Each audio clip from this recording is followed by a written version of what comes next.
Herkese merhabalar. Bernette B44 modeli için eğitim videosu çekiyoruz. Sormak istediğiniz bir şey olursa yorumlar bölümüne yazabilirsiniz. Kanalımıza abone olmayı unutmayın. İyi seyirler. Makinemizin şu an kablosu takılı. Şartelden makinemizi açtık. LED ışığımız da yandı. Ön kapağı sağa doğru çektik. Kapağımı açtım. Burada makineyi kullanırken ihtiyacım olan malzemelerin hepsi burada. Cımbız var. En çok ihtiyaç olan ip takarken kullanacağız. Yedek iğnemiz var. İğne değiştirirken alyan tornavidamız var. Temizliği için buradaki havları, pislikleri temizlemek için bir tane fırçamız var. Bir de iğneye ip takmak için, aynı zamanda iğneyi makineye takmak için bir aparatımız var. Onları şimdi sırayla göstereceğim. Bunu açtık. Bana şu an cımbız lazım. Makinamızda şu an 2 iğne takılı. Şu an 4 ip dikişli overlock konumunda. Ama 3 iple başlayacağız. Eşarp overlock'undan en son 4'e doğru devam edeceğim. Şimdi buradan alyan anahtarımı alıyorum. Eşarp overlock yapacağım zaman ya da dar overlock yapacağım zaman dıştaki iğneyi makineden çıkartıyoruz. Dıştaki iğneyi de 2 tane alyan vidası var. Üsttekini anahtarı koyduk. Sola doğru gevşettim. İğneyi alıyorum dışarıya. Bu iğneyi şöyle koyduk. Çıkardığım zaman iğnenin vidasını tekrar yerine oturtturuyorum. Kaybolmaması için. Dıştaki iğne tansiyonları burada. Sarı olan tansiyonun iğnesiydi. Sarı ipi takmıyoruz. Yeşil, mavi ve kırmızı. Bu 3 ipi takacağız. Eşarp overlock yapacağız. Aynı zamanda da dar 3 ip overlock yapacağım. İpi takarken bütün makinelerde taban kaldırma kolu normalde yukarıya doğru kaldırdığımız zaman ayak yukarı kalkar. B44 overlock'umuzda taban kolunu terstedir. Yani taban kolunu aşağı bastığım zaman ayak yukarı kalkar. Kolu indirdiğim zaman ayak aşağı inecek. Şimdi ipleri takarken taban yukarıda olsun. Yukarıda olduğu zaman tansiyonun arasındaki pullar açılmış oldu. Şimdi maviyi takıyorum. Bütün tansiyonun hemen ilk başlangıcında şurada bir metal parçamız var. Dıştan şöyle çıt yerine takıyorum. İpi aldım. Şu yaylı parçanın altına zaten kendi oturacak ip. Mavi tansiyon arasından aşağı indim. Şurada metal var. Açık zaten bir tarafı. Direkt oturacak. Burada alt bölümde renklendirilmiş. Mavi nereden, kırmızı nereden geçecek. Aynı zamanda makinenin gövdesinde şablon da var. Renkli bir şekilde. Şimdi maviyi taktığım için bakın burada mavi ve kırmızı. Bu ipi buradan takıyorum. Alt tarafı şu kanca açık. Direkt aldım yukarıya.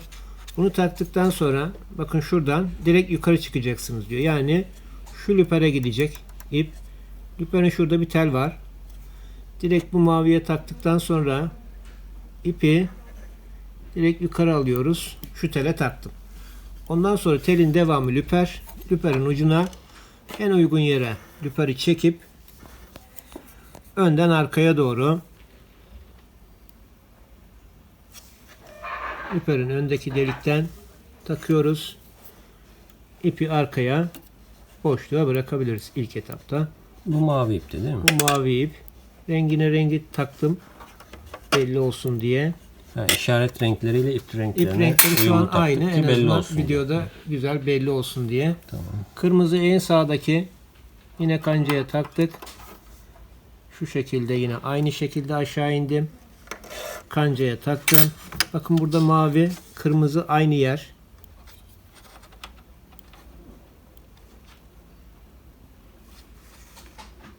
Bu kancaların alt tarafları açık. Direkt alttan yukarıya doğru. Evet, yukarı doğru. En çok overlock'tan ip takmalarında Evet. zorlanıyor kullanıcılar. Yolları açık olduğu için Ben yakından çekmeye çalışıyorum.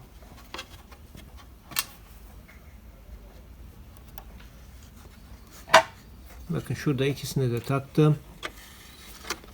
Kırmızı mavi. Kırmızı mavi. Bakın şu mavi bu ip kırmızıyı takarken yerinden çıktı. Bu maviyi de tekrar yerine aldım. Arkaya attım. Bu overlock'umuzun iyi bir tarafı şu lüperin arka tarafından takmak için şurada bir aparat var. Şu kancaya da taktıktan sonra bakın devamında bir tane daha burada kırmızı bir aparat var. O da aynı şekilde alt tarafı açık. Alttan yukarıya doğru.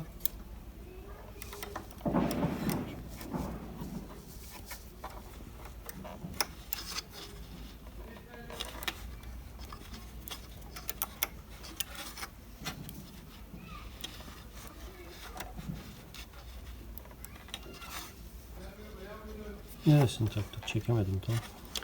Şu an tam makinenin karşısında olduğum için bakın taktığım yer, Cımbızla şu göstersen. ikisini yeterli. taktıktan sonra bakın burada da kırmızı var. Hı, tamam. Aynı kanca, şekilleri aynı. Şimdi şu lüperin arka tarafına takmak için şurada bir otomatik iplik takıcım var. Bu aparatı şöyle yukarı kaldırdığım zaman bakın plakanın altından geriye kadar gitmesi lazım. Şu an biraz bu otomatik iplik takıcı plakaya değiyor. Değmesin diye makineyi, tekerini, volantı biraz oynatıyorum.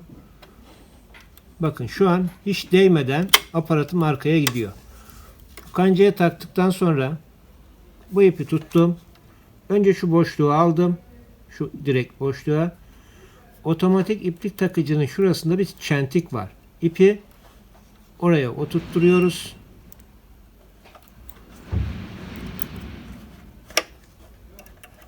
Çalıştı.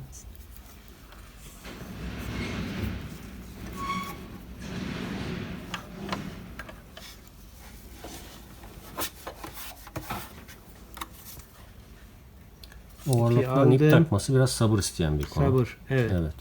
Acele etmeyeceğiz. Dikkatli. Bakın şuradan yakından da çek. İpi oturtturduğum yer bakın şu aparatın çentiği. Şimdi bu ipi şöyle sağ tarafa doğru düz tutuyorum. Şu aparatı komple yukarıya kadar gittiği yere kadar elimle kaldırıyorum. Sağ elimle tuttuğum ipi de sağa doğru biraz çekip bu aparatı bırakıyorum. Kendi Bakın, yerine yerleşiyor. kendi yerine oturdu. Bakın bu ip öne gelmedi. Arkadaki yerine lüperin arka kancasına kendisi otomatik oturmuş oldu. Bunun iyi tarafı otomatik bir iplik takıcı var. Uğraşmanıza gerek kalmıyor lüperin arka tarafından takarken. Aynı lüperin devamı. Bakın delik. Ön tarafı açık. Bunu da böyle makineyi istediğin şekilde oynatıp uygun bir yere alabilirsiniz rahat takmak için. En son yine ipi şu aradan boşluktan arkaya atın. Bu işlemi sadece komple ipleri takarsanız yapın. Normalde yukarıdan bağlayıp çekse Evet, de normalde bağlayıp çekebilirsiniz. daha kolay bir şekilde evet, buraya kadar getirebilir. evet, takılıysa böyle arkaya atmanıza gerek yok. Bir tane de iğneye gidecek şimdi yeşil olan. Yeşili taktım. Bu ipleri arkaya atmazsak ne olur? Onu İlk da etapta anlatalım. arkaya atarsak burada birbirine dolanmaz. Arkaya atmayı buralarda bırakırsak birbirine dolanır, makinenin de sıkışır, çalışmaz. Kopar. İpler Kopar, tekrar baştan birbirine geçirmek dolanır. zorunda kalır. Evet. Bakın yeşil. İğnede diyor yeşil, içteki iğneye takacağım diyor. Buradan geldim. Direkt şöyle geldim. Şurada 3 tane çentik var. Bu çentiklerin herhangi birine tek ip olduğu için ama 2 ip olduğu zaman bunları ayıracağız. Şu çentiğe ben şimdi yanında olduğum için cımbızı kullanıyorum. Taktım. Şurada 2 tane iplik takıcım var. İpin süzmesi için. Soldaki sarı, sağ taraftaki yeşil. Yine yeşil olan yere ipi attım. Hemen iğnenin üzerinde bir kanca daha var. Şu şekilde diğer makinelerde olduğu gibi kancaya taktım. Bakın bundan sonra tabanı indiriyorum. İğneyi yukarı alıyorum biraz. Şu kapakta bir otomatik iplik takıcım vardı.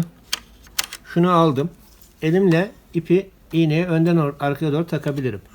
Ama bunu kullanacaksam şu çentik üstte, yani şurada bakın uzantı olan üstte kalacak. İpi aparatın soluna dayadım. Şu araya aldım. Tabi bu arada ip biraz bol kalsın. Şöyle aldım. Bu ipin ikisini de sağdan ve soldan şöyle aparatla beraber tutuyoruz.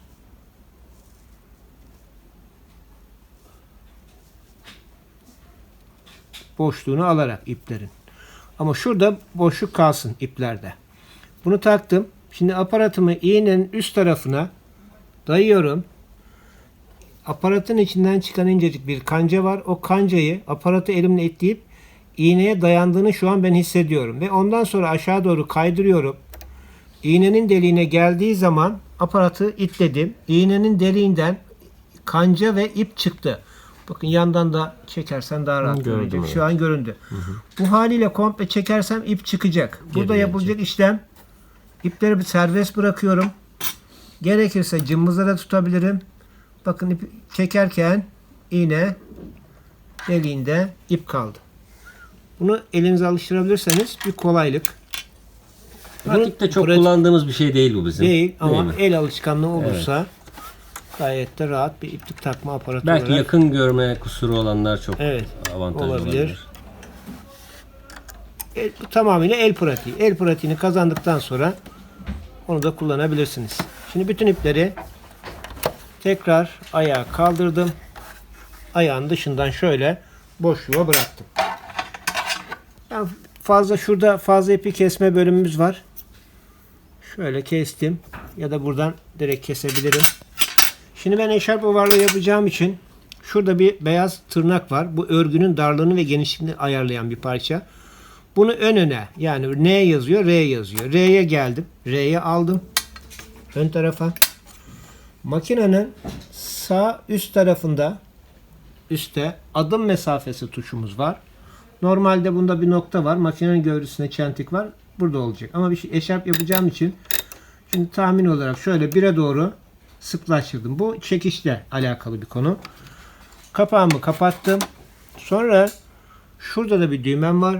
Bu düğmede bakın makas resim var. Bıçakları içeri ve dışarı çeken bir düğme. Bunda da bakın nokta ve çentik standardı orası. Hiçbir şekilde yerini şaşırmazsınız. Bunu önce eşarp yapacağım için öne doğru çeviriyorum. Şuradaki hareketle bir çek. Bak bıçaklar içeri dışarı hareket ediyor. Düğmeyi oynadıkça. Bu düğmeyi kendimize doğru çevirip bıçakları sıfır noktasına, dayandığı noktaya alıyorum. Şurada da gösterebilirsin. Çizgiyi, düğmedeki inceden uzuna doğru uzayan çizgi en ince noktada kaldı. Şu an bıçağı sola çektim. Yani en yakın noktaya, En yakın plakaya noktaya, en yakın noktaya getirdik bıçaklarını. Evet. Kumaşımı koyuyorum.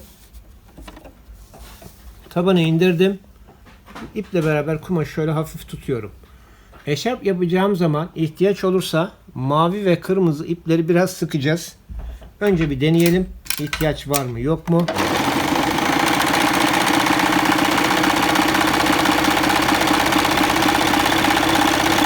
Bu da piyasadaki iyi makinelerden bir tanesi. Kaliteli, Evet, güzel bir makinedir. Güzel makinelerden biri. Bakın şu an kırmızıyı biraz sıkacağım.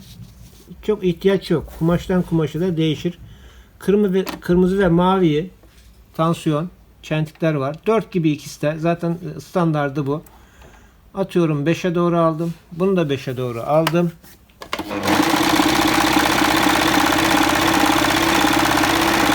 Bu eşarp olduğu zaman ince kumaş çok daha ince görünecek.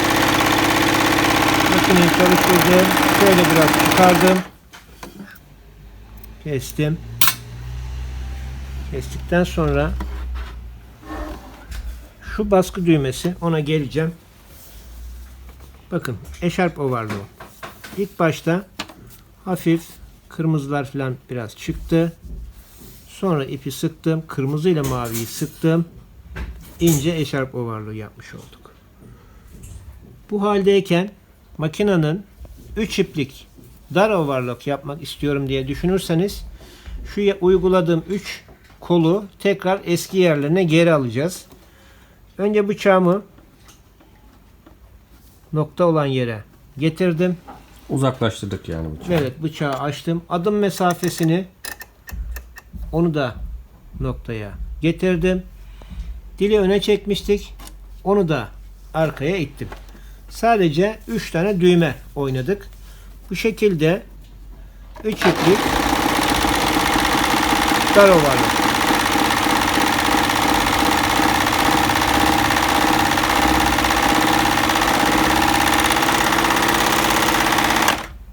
Evet, yani aslında geniş overlock'tan dar overlock'a, dardan genişe geçmek bu Çok kadar kolay. kolay. Şu an 3 iplik overlock'a geri döndüm. Tansiyonlarımı biraz sıkmıştım. Bu kumaşa göre ihtiyaç yok. Ama yine eski yerine alıyorum. 4 gibi. Örgünün sıklığıyla seyrekliğiyle oynayacaksanız düğme sağ üstteki küçük düğme. Rakam biraz daha açtım.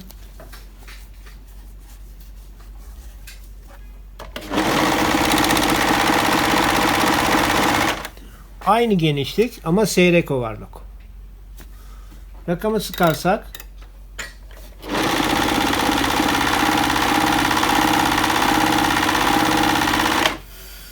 daha sık bir overlock. Şurada daha iyi belli olacak. Bu seyrek. Bu da sık overlock. Bu dili kumaşı bozmayacak kadar biraz öne alıyorum. Tamamıyla öne değil.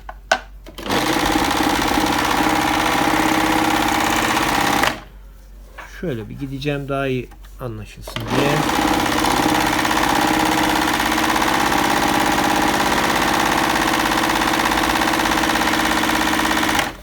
Örgü dilini biraz öne çektiğim için overlock'un genişliğini biraz daha enden daraltmış olduk. Yani bir yerden sonra kullanıcının göz zevkine de kalıyor bu. Evet.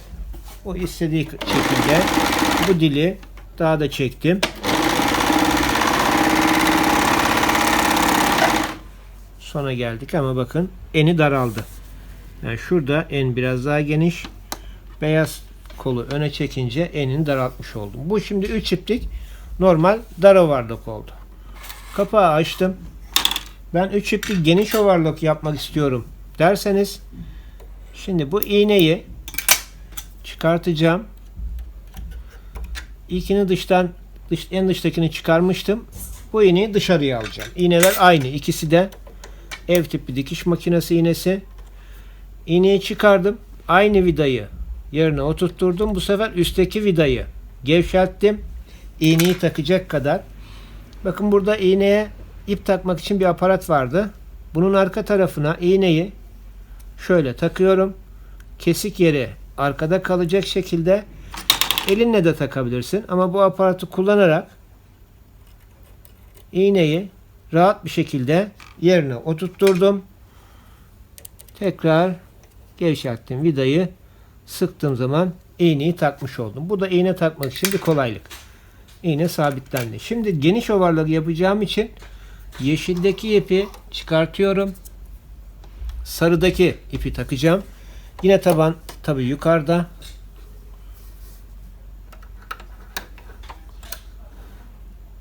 Geldim. Hala tek ip olduğu için şuradaki çentik herhangi birine takabilirsiniz. Buraya attım. Bu sefer sarıyı taktığım için bakın burada da gösteriyor. Sarıyı dışarı, yani şu dıştaki kancaya takıyoruz. Ve bu kancaya da taktıktan sonra ister elinizle, isterseniz biraz önce tarif ettiğim gibi otomatik iplik takma aparatını da kullanarak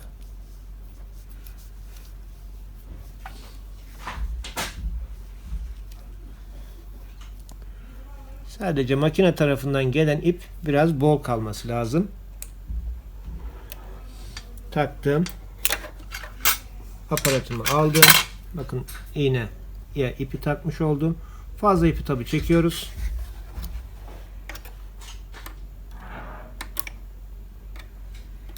Burada overlock'ta ipler herhangi bir yere takılmaması lazım.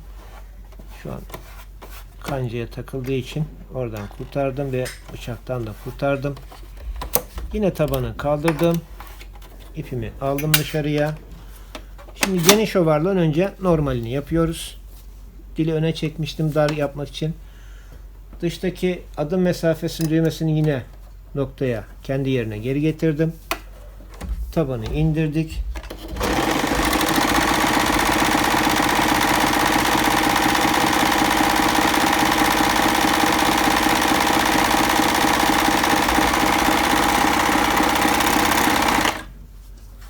Üç iplik geniş overlock.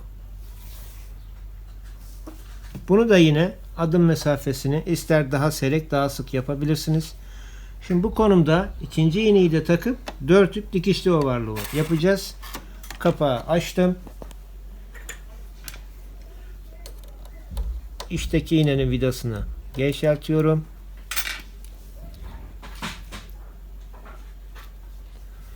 İğneyi yine otomatik iplik takıcının arka tarafına oturtturdum.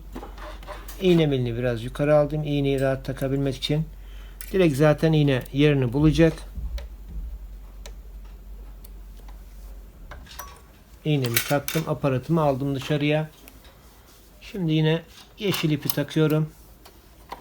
Taban yukarıda. Şurası aynı.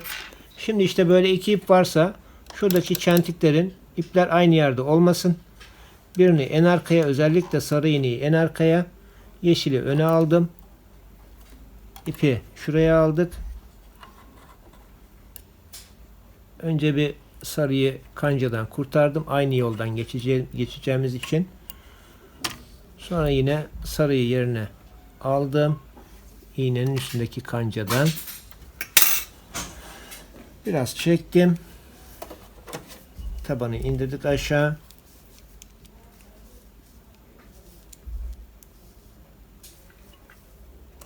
Hemen ipi taktım. Cımbızla da tuttum. İp çıkmasın diye dedik ama çıktı.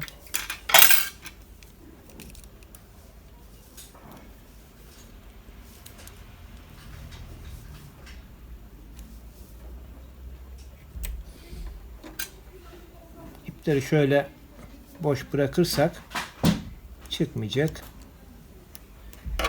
Evet.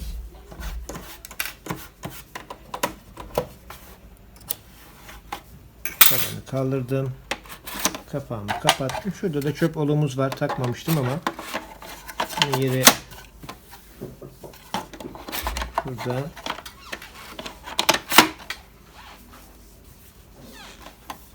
Şimdi makinamız 4 ip dikişli. Ovallarımızı yapıyoruz.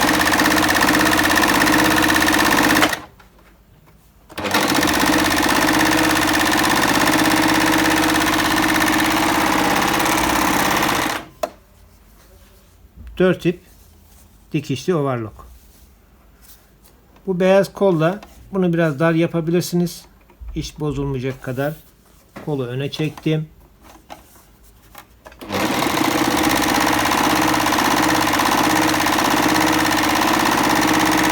Şu an tek kat ama iki kumaşları çalıştıralım. Onunla bir görün.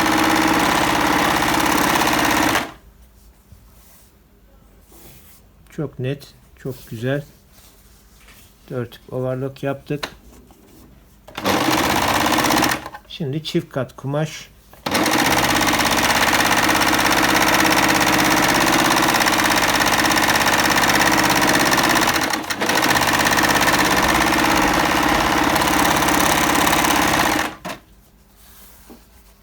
Çift kat ve şu şekilde açıyorum. Kumaştan kumaşa değişir ama dikişli olduğu için ikinci bir dikişe ihtiyaç duymazsınız. 4 katta deneyelim mi? 4 katta deneriz. 2 zaten 4 kat iş yapılmaz da.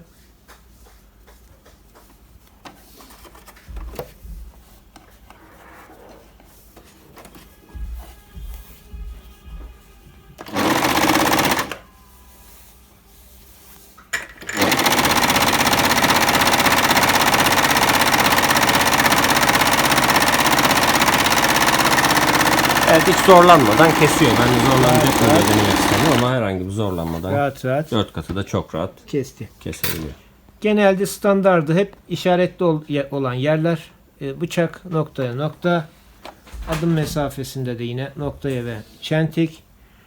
Overlock dilimiz de arkada. Öne doğru aldıkça overlock daralacak. Bozulursa kendi yerine geri alıyorsunuz. Dediğim gibi kapaktaki bazı malzemeler burada ilk başta söylediğim gibi, ayrıca yedek bıçağı var. İçinden çıkan o ihtiyaç olacak bir malzeme. İplik takıcıyı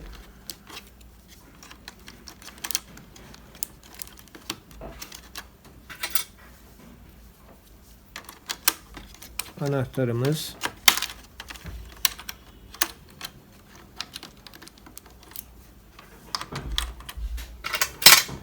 cımbızımız